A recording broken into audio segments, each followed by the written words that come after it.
Hello बच्चों, कैसे हैं आप। चलिए हम अपनी वर्कबुक को आगे बढ़ाते हैं। आज है हम 223 नंबर पेज पर। 222 नंबर पेज तक हम लोगों ने कंप्लीट कर लिया था। क्वेश्चन नंबर 11 क्या दिया है? पार्श्वांकित चित्र देख करके निम्नलिखित प्रश्नों के उत्तर दीजिए। बिंदुओं ए, बी, सी और डी, इनके निर्देशांक हमें बताने हैं। तो देखिए ए के निर्देशांक क्या हो जाएंगे। ए के लिए ये रहा आपका ए के लिए एक्स अक्ष पर कुछ भी नहीं है, तो इसलिए यहाँ पर क्या है, एक्स की जगह 0 हो जाएगा। और वाई अक्ष पर ए कहाँ है, 4 पर, 1 2 3 और 4, इसलिए वाई की जगह कितना आ जाएगा, 4। तो इसके निर्देशांक हो जाएंगे 0,4। क्यों? क्योंकि ये यहाँ पर आएगा, तो इसलिए यहाँ पर ए के लिए कौन है, यही वाला केवल है वाई अक्ष, और इसके एक्स अक्ष के लिए क्या 0 हो जाएगा। बी के निर्देशांक देखिएगा जरा, बी ये रहा आपका। बी के लिए निर्देशांक कितना हो जाएगा, देखिए एक्स अक्ष पर कितना है, ये 6 मात्रक, 6 मात्रक, देखो ये देखो 6 मात्रक, बी कहाँ, एक्स अक्ष पर। और वाई अक्ष पर देखें जरा, वाई अक्ष पर ये देखिएगा जरा 4 है। जब यहाँ से लेंगे तो ये 6 और यहाँ से लेंगे तो 4, तो इसके निर्देशांक हो जाएंगे 6,4। सी के निर्देशांक, सी ये रहा आपका। तो देखिएगा ये एक्स अक्ष पर है सी, लेकिन इसका वाई अक्ष पर कुछ भी नहीं है, ठीक है। तो यहाँ पर एक्स के निर्देशांक कितना हो जाएगा, सी के लिए 6 हो जाएगा, और वाई के निर्देशांक क्या, यहाँ पर 0 हो जाएगा, तो इसलिए 6,0 आ जाएगा। डी देखिए, इसके निर्देशांक क्या होंगे। जब हम इसको एक्स अक्ष पर देखते हैं तो इसकी दूरी 3 मात्रक है, और जब इसको हम वाई अक्ष से देखते हैं तो देखिएगा जरा, ये देखिए इसकी 2 मात्रक दूरी है, तो इसके निर्देशांक कितने हो जाएंगे, एक्स के लिए 3, वाई के लिए 2, यानी भुज के लिए 3 और कोटि के लिए 2, तो निर्देशांक हो जाएंगे इसके 3,2। सेकंड क्वेश्चन है, आयत ओ ए बी सी का क्षेत्रफल ज्ञात कीजिए। आयत है ये पूरा, यह आकृति क्या दिख रही है हमें, आयत दिख रही है, क्योंकि आमने सामने की भुजाएं कैसी हैं, बराबर हैं। तो देखिए ओ ए बी सी, इसका हमें क्षेत्रफल ज्ञात करना है। तो आयत का क्षेत्रफल का सूत्र क्या होता है, 2 ब्रैकेट में लंबाई धन चौड़ाई, तो 2 लंबाई कितनी हो गई, देखो एक तरफ ये भुजा ले लेते हैं यानी 6 मात्रक, और चौड़ाई इसकी कितनी हो जाएगी, दूसरी तरफ है 4 मात्रक, तो कितना हो गया, 2 गुणते 6 और 4 10 हो गया आपका। तो 10 दूनी 20 मात्रक का वर्ग मात्रक आएगा, क्योंकि यहाँ पर 2 भुजाएं हैं। तीसरा प्रश्न देखते हैं, त्रिभुज डी ओ सी की ऊंचाई ज्ञात कीजिए। ये जो त्रिभुज है डी ओ और सी, ये वाला जो त्रिभुज है, इसकी ये ऊंचाई पूछ रहा है। तो देखिए बिंदु जो डी है वो क्या कर रहा है, इन दोनों तिर्यक रेखाओं का प्रतिच्छेदन बिंदु है, यानी कि यहाँ पर समद्विभाजित करता है। डी क्या कर रहा है, इन दोनों रेखाओं को समद्विभाजित करता है, यानी कि बिल्कुल समान दूरी पर हैं ये। तो बिंदु डी से रेखा ओ सी पर लंब डाल दें, अगर हम डी से ये जो रेखा ओ सी है इस पर हम लंब डाल दें तो कहाँ आता है, ये मात्रक 3 पर पड़ता है, यहाँ पर दर्शाता है इसको। और रेखा ओ एक पर ऊंचाई का मात्रक देखें अगर इस पर, तो यहाँ देखें तो कितना, यहाँ पर 2 मात्रक की सीध में है ये। तो जब यहाँ पर ऊंचाई लेंगे तो वाई एक्सिस को पकड़ेंगे, तो वाई एक्सिस पे कितना है, कहाँ पर है ये, 2 मात्रक पर है, ठीक है। तो यहाँ पर कितना हो जाएगा, त्रिभुज ओ डी सी की ऊंचाई हो जाएगी बराबर 2 मात्रक। आगे फोर्थ है, त्रिभुज डी ओ सी का क्षेत्रफल ज्ञात करिए। अब कह रहे हैं इसी डी ओ सी का क्षेत्रफल बता दीजिए। तो देखिए त्रिभुज का क्षेत्रफल क्या होता है, बराबर 1/2 चौड़ाई धन ऊंचाई। तो 1/2 चौड़ाई कितनी है इसकी, देखिएगा 6, और ऊंचाई कितनी, जो अभी अभी हमने निकाली कितनी, 2। तो देखो 6 धन 2, तो 1/2 गुणते 6 और 2 कितना हो जाएगा, 8 हो जाएगा। तो यहाँ पे ये 8/2 लिख दें, भाग दे देंगे तो कितना, 4 मात्रक वर्ग, क्योंकि क्षेत्रफल है और इसमें 2 भुजाएं तो वर्ग आएगा। 5 नंबर में देखिए, त्रिभुज डी ओ सी और आयत जो है पूरा, देखिए एक तो ये वाला त्रिभुज डी ओ सी और पूरा आयत ओ ए बी सी, इनके जो संबंध है क्या निकलेगा, क्षेत्रफलों में संबंध। तो आयत ओ ए बी सी का क्षेत्रफल जो है वो कितना निकला था, 20 मात्रक निकला था, बराबर त्रिभुज डी ओ सी का क्षेत्रफल कितना निकला था, 4 मात्रक निकला था। यानी कि आयत ओ ए बी सी का क्षेत्रफल बराबर 5 गुणते त्रिभुज डी ओ सी का क्षेत्रफल, यानी कितना है ये, इसका 5 गुना है। तो इसमें संबंध क्या आ जाएगा, आयत इसका क्षेत्रफल बराबर 5 गुणित त्रिभुज डी ओ सी का क्षेत्रफल, यह इसका संबंध आ जाएगा। ये आपका क्वेश्चन नंबर 11 कंप्लीट हो जाता है। आगे बढ़ते हैं बच्चों क्वेश्चन नंबर 12 की ओर। एक वर्ग की भुजा x सेंटीमीटर और इस वर्ग का क्षेत्रफल y सेंटीमीटर स्क्वायर है।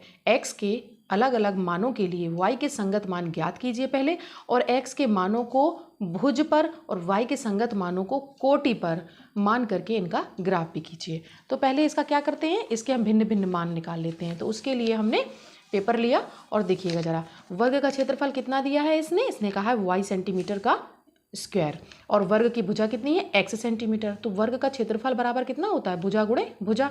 तो y का क्षेत्रफल इसने y दिया, इसलिए यहाँ पर y रख दिया, बराबर भुजा गुणे भुजा यानी x गुणे x। तो y बराबर कितना हो जाएगा, x पे घात 2। अब अलग अलग मान x के अलग अलग मानों के लिए निकालना है हमें, तो पहले मैं x बराबर अगर 1 रख दें यहाँ पर, तो 1 का स्क्वायर हो जाएगा, तो y बराबर कितना आ जाएगा, 1 आ जाएगा। तो यहाँ पर देखिएगा ज़रा, यहाँ पर अगर x बराबर 1 रख दें तो y बराबर भी वैल्यू कितनी आ रही है, 1 आ रही है। दूसरा देखिए, अगर x बराबर 2 रख दें तो y बराबर कितना हो जाएगा, 2 गुणते 2, क्योंकि भुजा का स्क्वायर है, तो 2 दूनी कितना हो जाएगा, 4। यानी अगर x बराबर 2 हो जाएगा तो y बराबर कितना हो जाएगा, 4 आ जाएगा। आगे अगर x बराबर 3 रख दें तो 3 तिरका कितना हो गया, ये 9 हो जाएगा। तो यहाँ पर x बराबर 3 के लिए y बराबर 9 वैल्यू आ जाएगी। और उसके बाद अगर हम यहाँ 4 रख दें तो 4 गुणते 4 हो जाएगा 16। तो x बराबर 4 के लिए ये हो जाएगा 16। इसी तरह से बच्चों हम अगर और आगे कॉलम दिए होते तो हम 5, 6, 7 और भी निकाल सकते थे। तो ये हो गए आपके x के अलग अलग मानों के हिसाब से y की संगत मान। इसको हमें ग्राफ पेपर पर दिखाना है।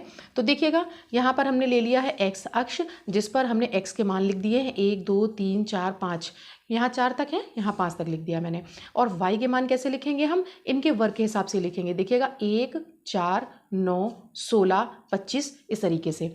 तो पहले पॉइंट पर निर्देशांक क्या निकलेंगे हमारे, 1,1। तो 1,1 कहाँ आएगा, एक यहाँ से और एक यहाँ से, तो यहाँ आ जाएगा आपका 1,1। उसके बाद में यहाँ पर देखते हैं 2,4, तो देखिएगा यहाँ आया 2,4, तो 2 यहाँ से लेंगे अब हम और 4 यहाँ से लेंगे, तो ये यहाँ पर बिंदु आ जाएगा। 3 के लिए कितना हो जाएगा, 3,9। देखिए 3 यहाँ पर है और 9 यहाँ पर है। 4 के लिए 4,16, तो ये रहा आपका। तो इन्होंने कहा इसका ग्राफ बनाना है हमें, तो देखते हैं यहाँ पर इसका ग्राफ 0 से लेके चलेंगे हम, तो ये आपका इस तरीके से बनकर आ जाएगा। ठीक है बच्चों, तो ये आ गया आपका ग्राफ। आगे बढ़ते हैं। क्वेश्चन नंबर 13, पार्श्व चित्र में दिए गए मूलधन पर दी गई ब्याज दर से समय और साधारण ब्याज के संबंध का ग्राफ ये दिया है आपको। यहाँ पर समय दिया है, यहाँ ब्याज दिया है रुपए में, समय वर्षों में दिया है। इनका एक जो ग्राफ दिया है साधारण ब्याज के संबंध में, तो कह रहे हैं ग्राफ की सहायता से निम्नलिखित प्रश्नों के उत्तर दीजिए।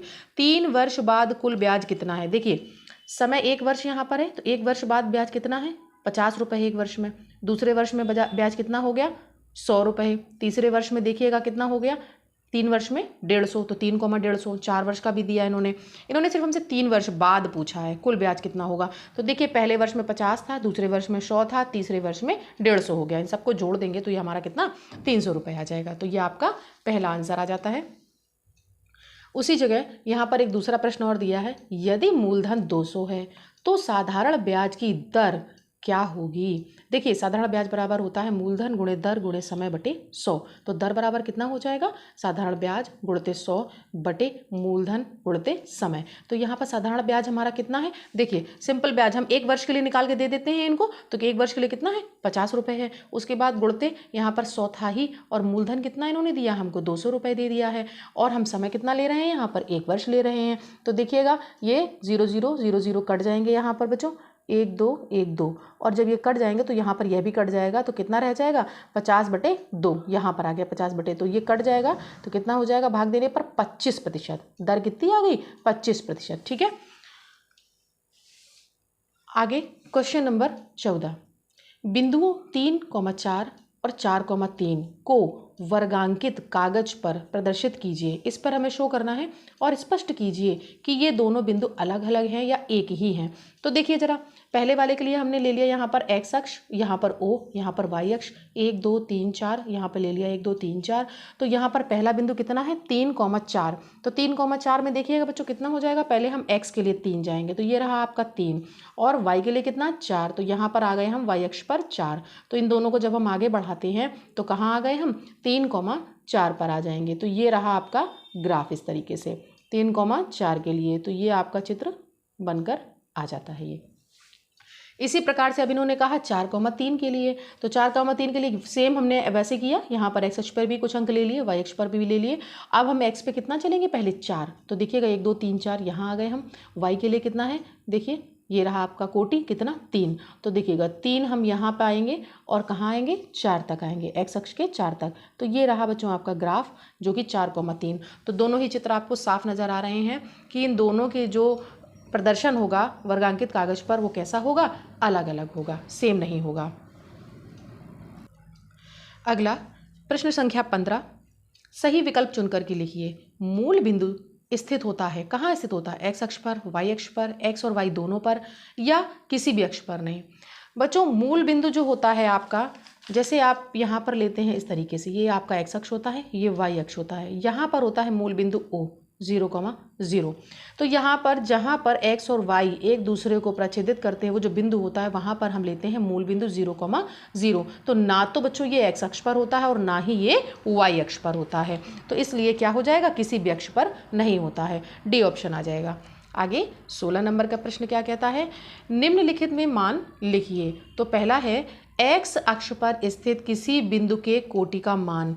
तो देखिएगा x अक्ष पर स्थित किसी बिंदु पर, कोई भी बिंदु है यहाँ पर, कोटि का मान क्या होगा, देखिए ये तो भुज है, तो यहाँ पर x अक्ष पर कोटि का मान कितना हो जाएगा, 0 होगा, होगा ही नहीं, तो इसलिए यहाँ पर क्या लिख दिया हमने, 0 लिख दिया है। आगे बढ़ते हैं हम, क्वेश्चन नंबर 2 इसका, y अक्ष पर स्थित किसी बिंदु के भुज का मान। अब बिल्कुल सेम सवाल है, जब हम y अक्ष पर चलेंगे यानी कोटि पर चलेंगे तो इसके लिए भुज पर मान कितना हो जाएगा, यहाँ पर भुज की वैल्यू 0 हो जाएगी, तो इसलिए यहाँ पर भी हम 0 लिख देंगे। आगे बढ़ते हैं, मूल बिंदु के कोटि का मान। देखिए मूल बिंदु क्या है, ये रहा, उसके निर्देशांक क्या होते हैं 0,0। तो यहाँ पर कहना है कि मूल बिंदु के कोटि का मान। देखिए ये रहा आपका भुज और ये रहा आपका कोटि, तो मूल बिंदु के कोटि कितना है, 0 होगा, और मूल बिंदु के भुज का मान कितना होगा, वह भी 0 होगा, क्योंकि दोनों ही निर्देशांक 0, 0 होते हैं। अब अगला सवाल है एक्स अक्ष और वाई अक्ष के बीच का कोण। तो देखिएगा ये रहा आपका एक्स अक्ष, ये रहा आपका वाई अक्ष, इसके बीच का कोण कितना होता है, 90 डिग्री। ठीक है, तो यहाँ पर 90 अंश का कोण बनता है। अगला है क्वेश्चन नंबर 17, एक बिंदु की एक्स अक्ष से दूरी 7 मात्रक, वाई अक्ष से दूरी 4 मात्रक, बिंदु की निर्देशांक लिखिए। तो पहले इसको समझते हैं। ये हमने एक चित्र बना लिया है छोटा सा, यहाँ पर ये एक्स अक्ष ले लिया, ये वाई अक्ष ले लिया, यहाँ पर 6, 7, 8 बिंदु ले लिए और यहाँ पर ले लिए। इनका कहना है एक्स अक्ष से दूरी 7 मात्रक, एक्स अक्ष से दूरी 7 मात्रक, यानी कि हमें वाई अक्ष पे 7 जाना है। यहाँ से 7 दूरी है तो कितना हो गया, यहाँ पर आ गए हम वाई अक्ष पे 7वें पॉइंट पे, और इन्होंने कहा वाई अक्ष से 4 मात्रक दूरी, तो ये रहा आपका वाई अक्ष, इससे अब हम दूर चलेंगे कितना, 4 मात्रक, तो आ गए हम एक्स अक्ष पर कितना, 4। तो देखिएगा यहाँ पर निर्देशांक हो जाएंगे, भुज पर कितना है हम 4, और इस पर कितना गए कोटि पे 7, तो 4,7 इसके निर्देशांक आपके आ जाते हैं। क्वेश्चन नंबर 18, बिंदुओं A 5,6 और B के लिए -5,6 के बीच की दूरी ज्ञात कीजिए। बच्चों ये सवाल हाई स्कूल लेवल का है, आपकी 8th क्लास की बुक में नहीं आता है, लेकिन चूंकि इस वर्क बुक में बहुत ऐसे सवाल दिए हुए हैं जो कि 10th से रिलेटेड हैं, हाई स्कूल लेवल के हैं, तो इनको हम बता देते हैं। इनका सूत्र होता है 2 निर्देशांकों यानी 2 बिंदुओं के बीच की दूरी का फॉर्मूला होता है सीधा सीधा, जैसे ए बी बराबर हम लिख दें यहाँ पर √x2 - x1 का स्क्वायर प्लस y2 - y1 का स्क्वायर। यहाँ पर बच्चों ये आपका x1 है, ये y1 है, ये आपका x2 और ये आपका y2 हो जाएगा। तो कितना हो जाएगा, यहाँ पर वैल्यू रख देते हैं हम, x2 - x1, x2 कितना है हमारे पास, माइनस का 5 है, बीच में माइनस आ जाएगा, x1 कितना है वह भी 5 है, होल स्क्वायर आ जाएगा, और यहाँ पर y2 कितना है 6 है, और माइनस कितना है, यह भी 6 है, तो स्क्वायर आ जाएगा। तो देखते हैं आगे, देखिए -5 और -5 कितने हो गए, माइनस के 10 हो गए, जिनका स्क्वायर हो जाएगा, और 6 में से 6 जाएंगे तो 0 हो जाएगा। तो देखिएगा जरा यहाँ पर कितना स्क्वायर करेंगे जब इसका, तो ये प्लस में 100 आ जाएगा, और इसका जब रूट निकालेंगे बाहर तो कितना आ जाएगा 10, यानी कि ए बी बराबर कितना आ गया, 2 बिंदुओं के बीच की दूरी, ये आपकी 10 निकल के आ जाएगी।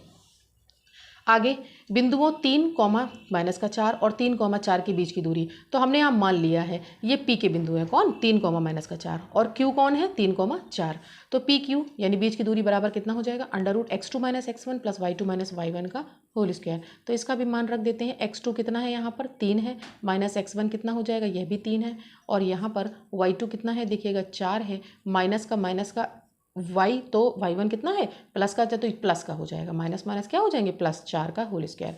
तो देखिएगा जरा यहाँ पर, तो 3 और 3 से 0 हो गया ये, और यहाँ पर कितना 8 हो गया, तो जब हम आगे बढ़ेंगे तो कितना हो जाएगा, 8 अट्ठे 64 आ जाएगा और इसकी वैल्यू वापस 8 आ जाती है। तो ये हो गई पी और क्यू के बीच की दूरी। क्वेश्चन नंबर 20, मूल बिंदु और बिंदु 6,8 के बीच की सीधी दूरी ज्ञात कीजिए। देखिए मूल बिंदु O होता है, उसके निर्देशांक 0,0 होते हैं और इसको हम मान लेते हैं P 6,8। तो OP इनके बीच की दूरी बराबर कितना, सेम फॉर्मूला लगा देंगे हम। तो यहाँ पर भी देखिए रखते हैं, x2 कितना है, x2 है यहाँ पर 6 माइनस का x1 कितना है 0 का स्क्वायर प्लस y2 कितना है यहाँ पर 8 और माइनस का यहाँ पर y1 0। तो आगे बढ़ते हैं, 6 का स्क्वायर हो जाएगा यहाँ पर और यहाँ पर 8 का स्क्वायर हो जाएगा। तो ये बच्चों आगे बढ़ते हैं हम लोग, 6 छक्का 36 और 8 अट्ठे 64। इन दोनों का जब हम योग करेंगे तो कितना आ जाने वाला है, ये 100 आ जाएगा। तो यानी कि इसका जब हम वर्ग निकालेंगे तो कितना आ जाएगा, 10 आ जाएगा। तो ये हो गया आपका 10। तो इस तरीके से ये बच्चों आपका कार्तीय तल इकाई 17 227 नंबर पेज तक कंप्लीट हो जाता है। आज के लिए इतना ही, बाकी का नेक्स्ट वीडियो में।